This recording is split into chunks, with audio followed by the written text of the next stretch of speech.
Ada seorang laki-laki yang telah mengorbankan segalanya. Namun di akhir cerita, wanitanya berkata, "Apa aku pernah memintamu melakukan semua itu?" Kemudian laki-laki itu terdiam dengan tatapan kosong, menyadari bahwa di dunia ini ada kalimat sekejam itu. Entah ini terjadi atau enggak sama elu, harusnya bisa dirasakan sih kayak gimana sakit perihnya nih orang yang dapat perilaku yang kayak gini. Ya oke, lu nggak minta dia untuk melakukan seperti itu, tapi yang sebenarnya lu tahu dia tuh ngelakukannya karena apa. Lu tahu kenapa alasannya dia melakukan itu. Tanpa lu minta aja dia bisa melakukan hal itu gitu. Udah bisa berkorban. Gimana kalau emang lu minta juga, dia bakalan lebih effort. Ya gila, orang yang ngomong kayak gini sumpah hatinya tuh kayak dia tuh nggak punya hati sama sekali gak sih kayak gitu. Maaf, ternyata aku sejahat itu ya. Enggak, justru dengan tidak diminta saja dia mengorbankan segalanya dengan tulus kan. Bersyukurlah bagi perempuan yang diperjuangkan sebegitu kerasnya. Ada lagi, kamu baik, cuma salah orang aja.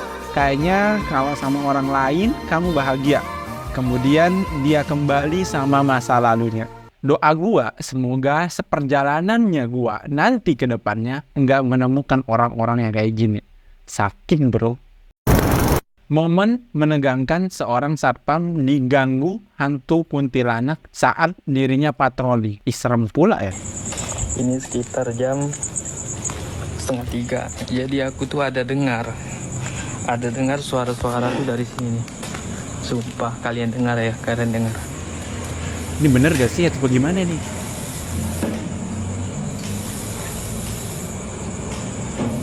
Dengar kan? Sumpah, padahal ini Lu denger gak sih? Kalau malam nih ini dikunci. Ini ya meja kursi tuh kayak didorong-dorong. Astagfirullah. Dengar kan? Iya. Ini asli loh. Udah jam 2:30. Anjir. Hah? Anjay. Ini denger gak sih suara air beneran?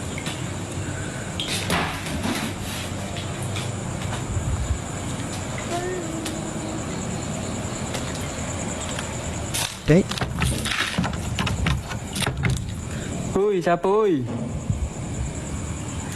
Kok serem jancuk.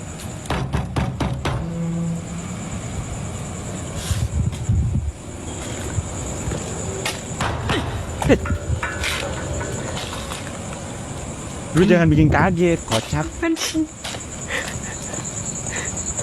Gua kaget. Sumpah kalau gua di posisi bapaknya nih gua lari nih. Kalian nengok. Lah tuh goyang. Anjay. Jaket. Ini lonceng. Gila, sumpah gua lari kalau gua jadi satpamnya.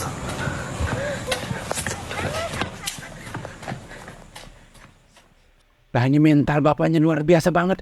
Jangan. Gua di posisi bapaknya gua lari. Jadi gimana tanggapan Indigo Satpam Egy Julianus? Dapat kawan baru nah. Woi, lagi santai kawan. Nggak gitu. Nggak gini dong. Harusnya nggak gini dong. Gua nggak mau punya temen yang kayak gini lah. Sumpah. Buat lu aja lah kalau lu mau lu aja lah yang dapat yang kayak gini ya. Gua nggak mau. Kawan kayak gini mah udahlah, dijauhin aja lah.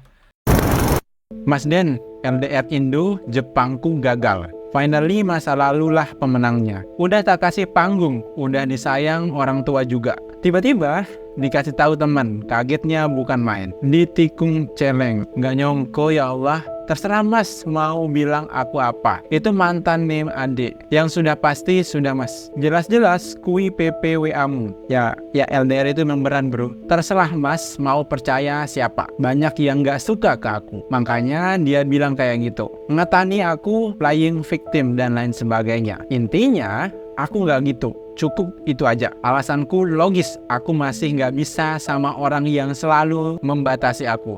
Hah? Membatasi gimana? Ini bukan membatasi, ininya yang udah offside. Gimana sih? Masa lu nggak bisa tahu batasan? Gila lu. Wes lah, iya pasti tetap percaya sama itu kan? Iya nggak apa-apa. Maksudnya, Jangkrik, foto PP lu aja tuh pakai PP yang itu. Masa iya lu dengan jelas-jelas kayak gitu lu masih bisa membela diri lu sendiri? Jangkrik kocak lu. Ya emang aku balikan. Nah kan ngaku jangkrik lu terus balikan. Kenapa? Makanya nggak diperhatiin dulu, malah ngerasa diselingkuhi. Kok nggak mau putusi se aku? Kok iso orang nyawang randen utak cereweng iki? Hah, nggak ngaca ta? Tersakiti banget kamu, padahal sama-sama. Gimana sama-sama? Disuruh klarifikasi malah aku yang salah jadinya. Emang bodoh lah, wes lah, nggak usah chat aku, benci aku. Ini sering terjadi LDR ya. LDR itu berat dan resikonya putus. Cuma sekitar segelintir orang yang bisa berhasil untuk LDR. Karena benar-benar menurut gua LDR itu emang berat banget, cobaannya berat banget. Kalau lu mau LDR, lu pokoknya harus berpikir panjang, karena akan ada banyak banget cobaan-cobaan yang nggak pernah lu sangka-sangka bakalan terjadi dan lu alami. Dan kebosanan itu adalah salah satu hal yang wajib dan nyata lu alami ketika lu LDR. Cewek nangis pas papasan dengan mantan yang effort tapi disia-siain. Mampus lu.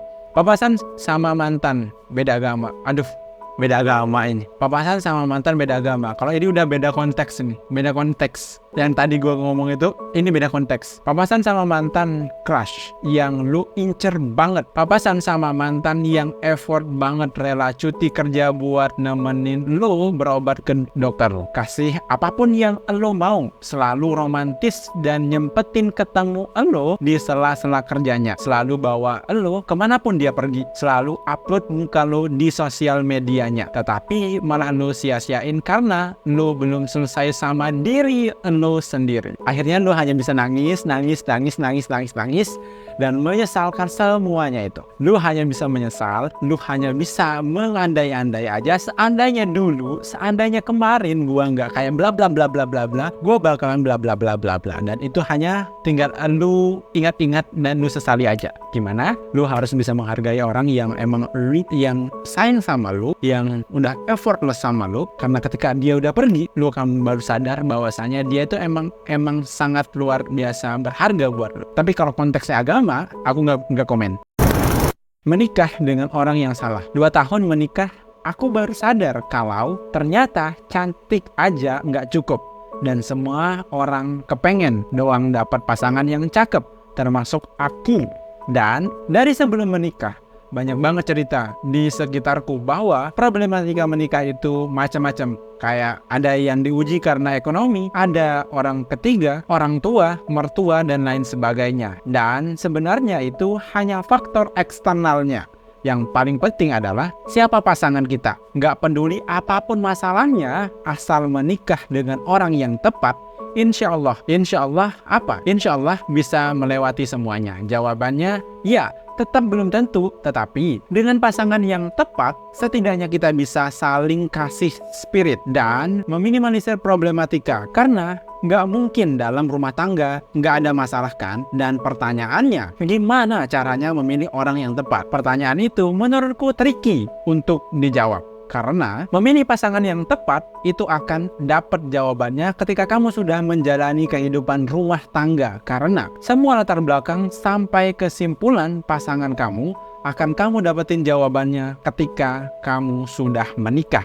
Dan kalau ditanya, apakah aku memilih dengan orang yang salah? Setelah 2 tahun lebih menjalani peran sebagai suami, aku merasa istriku adalah wanita yang paling tepat. That's why. Berarti filter yang aku terapkan buat menemukan pasangan itu sesuai sama ekspektasiku. Kalau ditanya emang filternya apaan? Nanti kalau rame kita bahas ya, filter apa aja yang aku terapkan. Lu bikin gue penasaran, Jangkrik. Gimana yang udah menikah? Udah dapat jawabannya? Gue belum menikah, dan jadinya gue nggak tahu jawabannya apa. Coba kita lihat di kolom komentar ya. Mana bang filternya? Tapi menurutku yang penting dia taat pada aturan Allah. Dan hal-hal yang sudah mendarah daging seperti sifat, attitude, problem solving, dan sefrekuensi ataupun sekufu. Karena hidup pasti ada saja problem, betul.